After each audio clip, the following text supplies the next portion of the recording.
So, broker, I mean, and so we're going just some basic definitions, but it's really important because it delineates and sets forth the duties. But a broker is a person who, for compensation, arranges or offers to arrange transportation of cargo by a carrier. So a broker isn't the one doing the carrying, isn't one transporting the load. They're arranging for the transportation. That's what they're doing. They're arranging for the transportation. And they don't assume any responsibility for the cargo, and they usually don't take possession. But you have to be registered as a broker with the Federal Motor Carrier Safety Administration. The problem is, the big problem we have, brokers aren't required to carry insurance. For property they are, like what, $75,000 or something for cargo, but they don't have to carry it. Now most of the brokers out there do, or they're big enough like C.H. Robinson, that like, it has more money than God, except for Amazon. So, you know, you have some out there, but still, it's something you have to figure out. And you get to, there's some statutes. So again, you'll get all these slides. These will all be available, but there's a definition of what it means. And there's two different locations in the U.S. Code and the Code of Federal Regulations that they're arranging for it for the transportation of shipments. So the definitions are important because it comes later when they have these, when they do broker a load, and if they're truly acting as a broker, they have to have certain contracts in place called master transportation agreements. And it has to set forth the duties of the parties and things of that nature. A shipper is someone who sends or, sends or receives property, transport interstate commerce. They don't have to be authorized. They don't have to be registered as a shipper or have FMCSA authority to be a shipper. And then some other ones. A motor carrier, basic definition, is basically a person providing motor vehicle transportation for compensation. You're getting paid to transport something. That's pretty much what a motor carrier is. Transporting goods, and transportation includes services related to the movement, arrangement, receipt, delivery, transfer, refrigeration, icing, ventilation. It's the whole deal, and these definitions are important to know, again, what a motor carrier is, and if this situation, the person involved, whether they're a motor carrier or not. Now, we talked yesterday. Jay, yeah, go ahead. Yeah, please jump in. One quick Anytime point. You want. So there's a reg that Jay didn't put up that we're going to talk about later. It's 376. So you might want to write that down. But 376 says. Oh, I forgot to put that in the slides. Yeah, but it's important, right? Because it says what a broker isn't. And that is so critical in what we're going to talk about as part of the shipper program, the shipper presentation, because what the industry loves to do in a case where they give a load to another carrier, they love to say, I'm the broker, and then you get sucked in thinking, okay, they're the broker, now I got to pursue a broker case. And like I said at the very beginning, and Jay backed me up on this, you don't want to be filing a broker case if you don't need to be. So what's important in 376 is when it defines what a broker isn't. And a broker isn't someone that has motor carrier authority and accepts a load using that authority to haul it. Okay, there's more to it, but that's the basic premise of it. So you want, while you're defining what a broker is and what Jay's going to talk about broker cases, just be sure that, first of all, it is a broker case. And we're going to talk about the 376 one, what we call it a double motor carrier case. But I just want to make that point before you go on. It's crucial, and I blame you for letting me keep the slide out. We talked yesterday, we talked today about the bill of lading, and there are a few documents that I had dinner with some lawyers last night.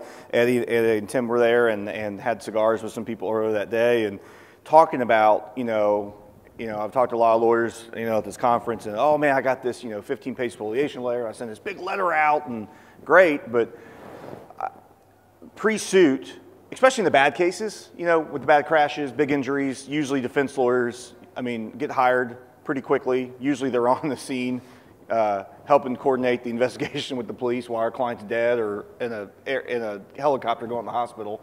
It happens all the time. It's awful, but it's what happens. It's called a rapid response team, but defense lawyers are literally on site within hours of the crash sometimes. But if I get defense counsel involved pretty early, and I send the preservation letter, and they, oh my God, this, plaintiff lawyer wish list, shopping list, this is so long. And I go, I really only need a couple, besides inspecting the vehicles and downloading them, besides that and the cell phone stuff that Ed and Joe talked about, really the only documents I really, really care about to make my analysis early is I need the bill of lading, I need any lease agreements, I need any master transportation agreements that we'll talk about in a second. If you'll give me the driver qualification file pre-suit, great. And then give me, I don't need a lot, give me 7 to 14 days of logs. And that's about what I really care about early. Like in suit, but early, that's just what I need initially to make the analysis. Tim, is there anything else, if you get in stuff pre-suit, to make your quick analysis, anything else that you really would like to see that they can easily produce if they're being cooperative? Pre-suit or after suit? Pre-suit.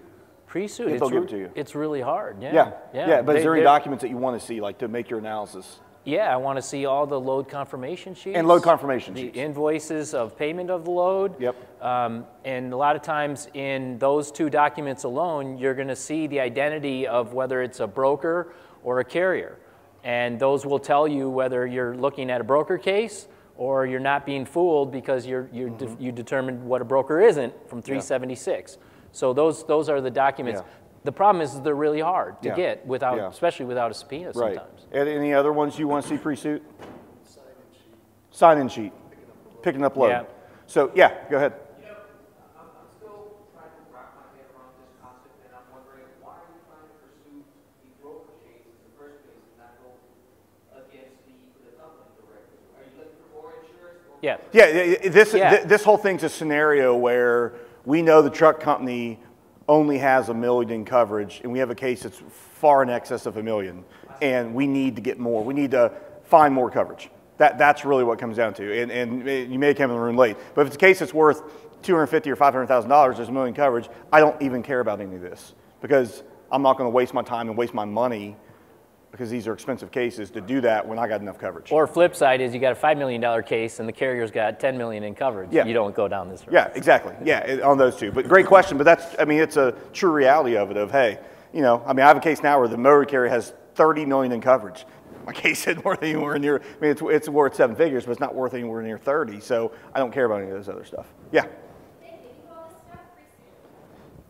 Their experience is probably no. No. I've got, go ahead, Eddie. Yeah. The nice thing you can do, whenever we get involved and we think there's a broker shipper case, we say, we want 4 documents.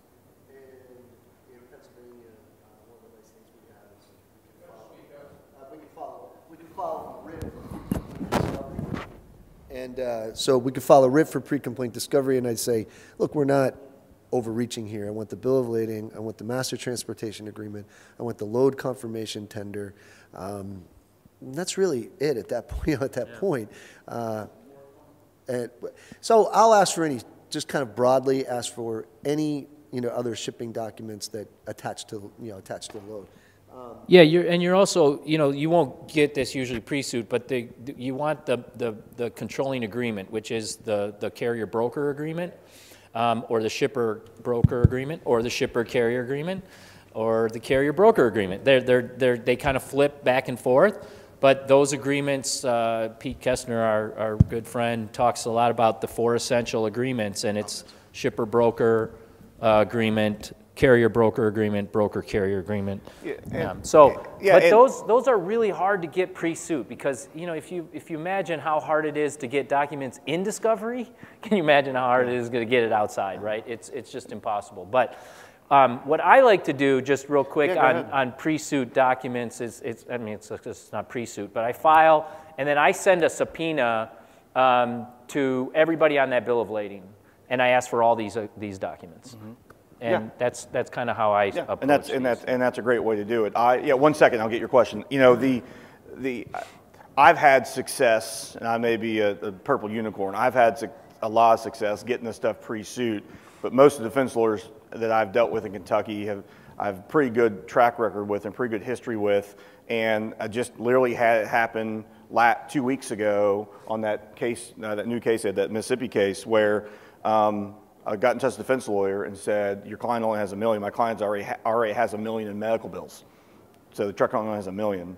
And I'm like, here's what, I talked to him on the phone, here's what I need and here's why. Because your duties to your insured, your client, to prevent an excess judgment, you don't want them to go bankrupt. Help me help you find more coverage somewhere else. And I've had 2 defense lawyers now. One's a fatality and one's this amputation case where they both are bending over backwards because they get it. Now, you get some defense lawyers that just, they just, it could be clear blue out and they said, no, it's red out, it's dark out.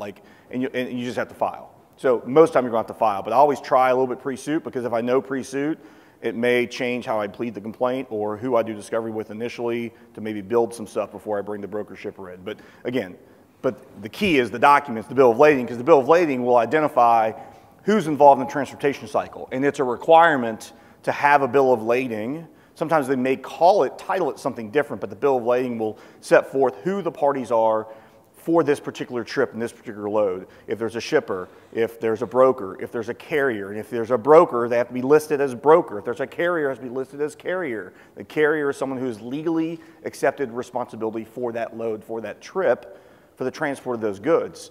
And what goods involve, pickup date, delivery date, there has to be a transportation document detailing all of this for each and every load.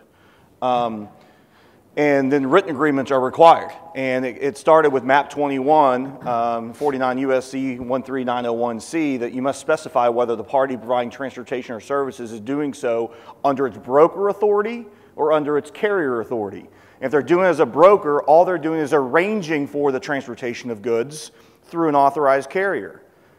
But as Tim said, under 376, a broker is not someone who's accepting a load for the transport of goods to be responsible for it. That's a carrier.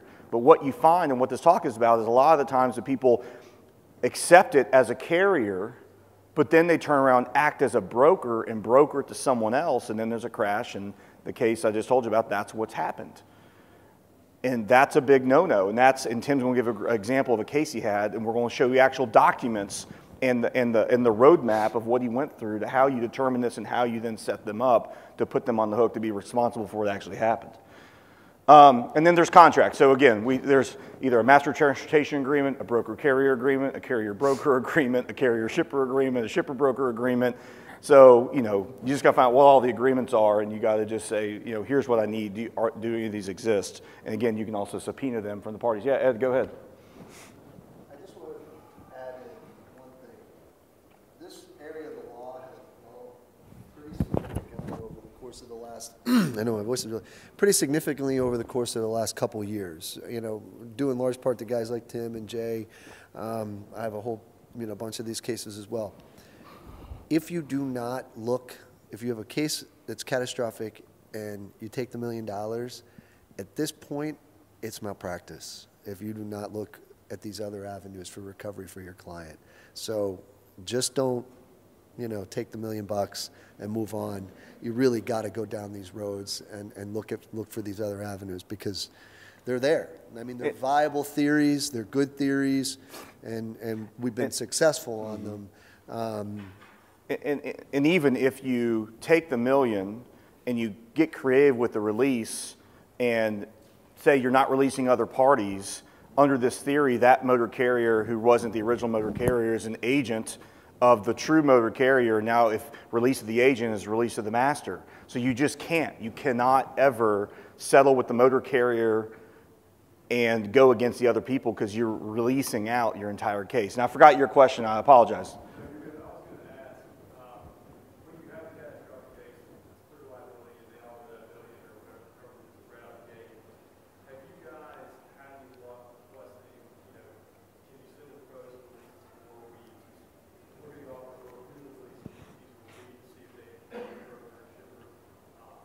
I've never asked for them because I feel that if they tender the $1 million, and my response is send me a proposed release, that makes me nervous that maybe I somehow implicitly accepted the offer.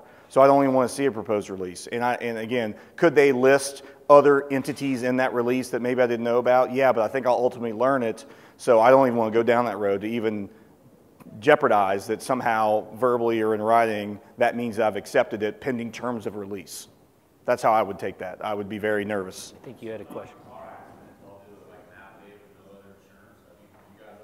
I don't trust them though, not in trucking cases, because there's coverage a lot of times the defense lawyer doesn't know about, the adjuster doesn't know about, because there's other layer. I mean, I just don't trust those in trucking cases. Someone had a question here. Kevin, did you have a question or no? Okay. I have a question. Yeah. So I had a case, it was not a trucking case, but it was an auto case that Allstate, I was in litigation, and for kind of discovery to find out policy, they claimed it was $100,000.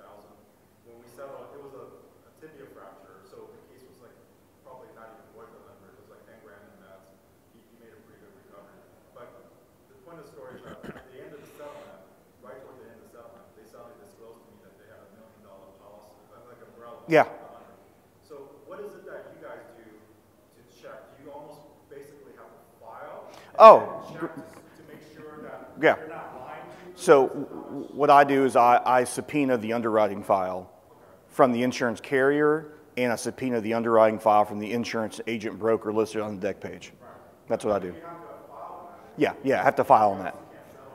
Correct. I have a couple of trucking cases right now where my clients just have back surgery, so it's about to get back surgery. So they've already kind of told me that's $1 million policy, and I'll be honest with you, I don't trust them. I don't trust them. You shouldn't. Yeah. You start the Yeah. line. Yeah. So, and also don't get fooled because you go on the FMCSA website and it says 750,000. That's all they want to show because that's all they have to show to the world according to the FMCSA operating authority. So don't go, oh, they only have 750. That's just all they have to show. They always have $1 million. Most, even the owner operators have $1 million.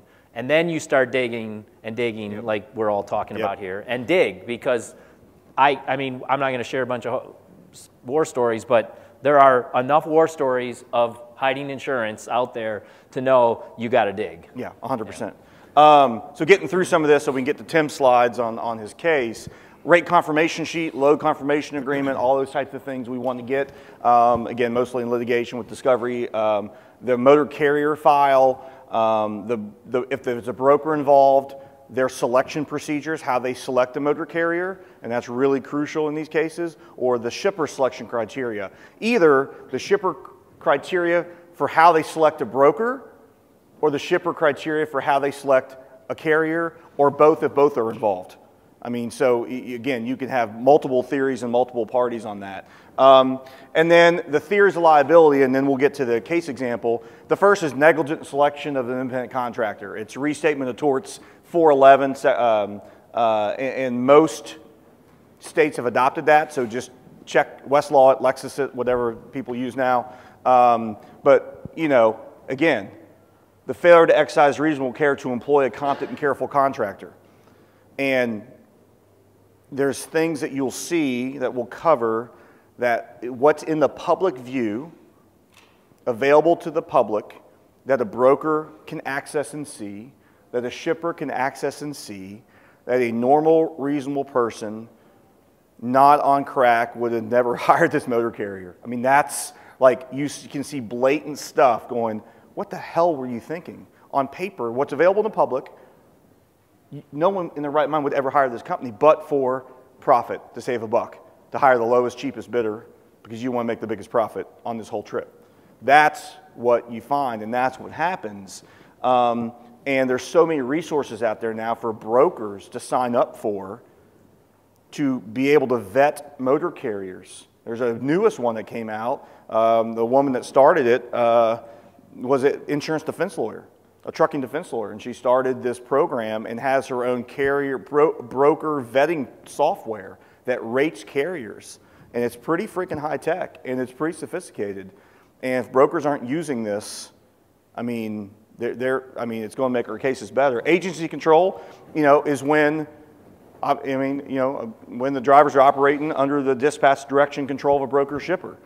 If there's evidence such as the broker is telling them what route to take, checking temperatures, when to pick up, when to be there, checking in on an app, all these different things. They give them the paperwork directly. The motor carrier doesn't have it. The driver has to get it from the broker shipper. There's all these different factors that can turn into control which now makes it an agency theory, which is a lot easier than negligent selection. Yeah. I mean, negligent selection is difficult to get. You have to have certain facts. Agency, if you can prove control, whew, man. Yeah. Now it's just it's Jay, just a vicarious liability. Go ahead. Yeah, let me just say one thing. So a lot of the big shippers and brokers have apps now that they require the carriers and the carriers' drivers to download onto their phone to arrange for picking up the load, delivering the load, and everything else. You want to ask for that in discovery because that app is critical to that control argument. 100%, 100%.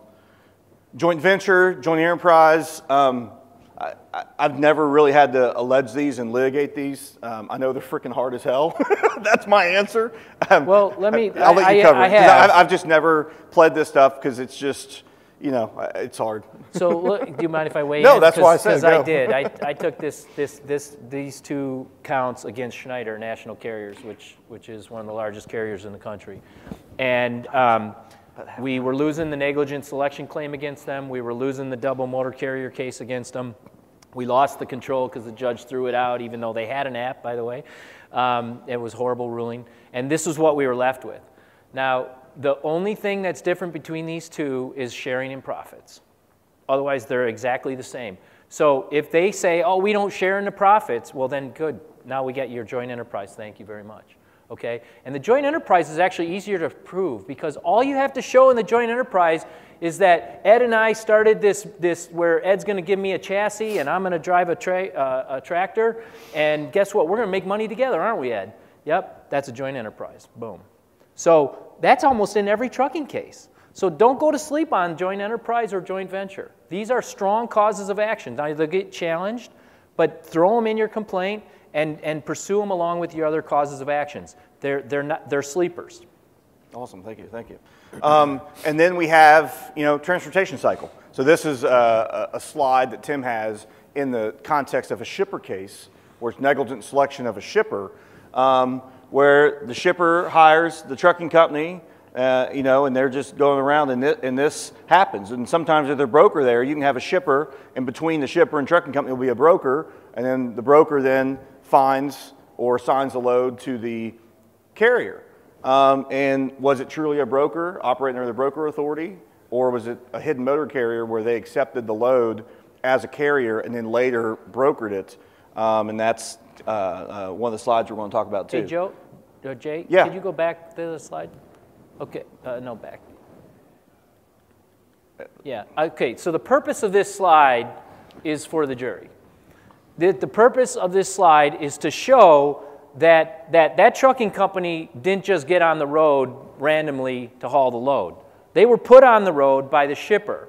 Now, why that's important is that you want to make them, again, like a joint venture or joint enterprise. And the reason you want that is because in every shipper-broker case, what they argue is we don't control the carrier operations. We don't control the carrier's driver. We don't manage that driver when he or she is on the road. We don't manage that company once we give them the load. And that's what you hear all day long. And some judges buy into that crap. Okay? So this shows that what we have is it's a transportation cycle in the United States. That those loads, and like Jay said, sometimes you even put a broker in between the shipper and the carrier. But this is an important slide because you're showing that it all started with that shipper that hired someone to haul their load. And once they do, they have a duty to hire someone that's safe, period.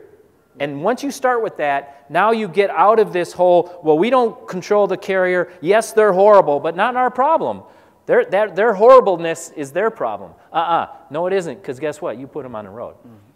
Absolutely, absolutely.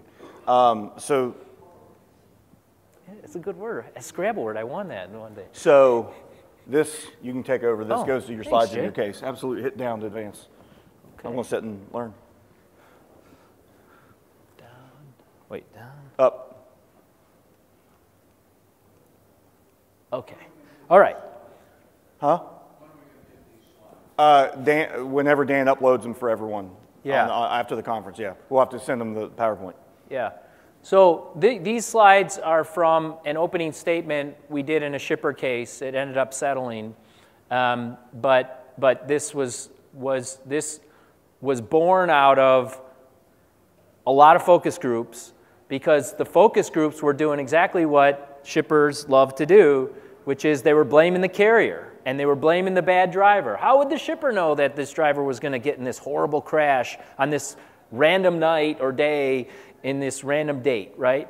And so you want to link them those two together.